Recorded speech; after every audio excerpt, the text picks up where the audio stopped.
Na-realize ko sa buhay habang tumatanda ako na dumating tayo sa mundo na walang dala at hindi handa. Pero hinandaan tayo ng Diyos ng isang pamilya. Sila ang nagbigay ng damit hanggang sa pagkain natin at nag-amuma at nagmahal upang tayo ay lumaki. Pamilya na hindi tayo ang pumili kundi ang Diyos. At napagtanto ko rin na habang tumatanda ako, ang mga taong nag-amuma at nagmahal sa akin ay tumatanda rin. Lilipas din ang kanilang mga lakas.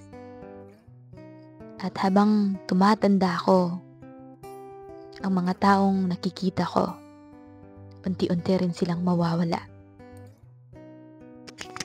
Yan ang masakit na realidad sa buhay. At marami na rin akong taong nakita at narinig. Habang nasa huling mga oras sila, wala silang ibang hiling kundi makasama ang mga taong mahal nila. Anak, magulang, pamilya. Hindi ko narinig na hinanap nila ang mga bagay na napundar nila, ang mga titulo ng lupa o kotse na nabili nila. Isa lang ang bukang bibig nila, makita ko si ano, makita ko siya, gusto ko lang mandito siya, hanggang sa huling hininga ko.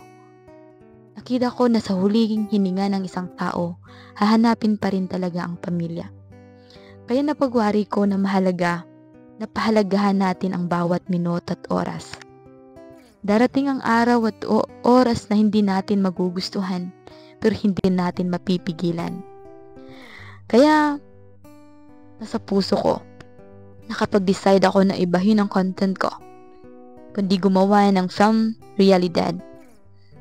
Dahil ito ay patungkol sa paglalakbay, kasi ang buhay natin ay lilipas. Gustuhin man natin napigilan ito, pero wala tayong magagawa. Kung tingnan natin, hiram lamang ito.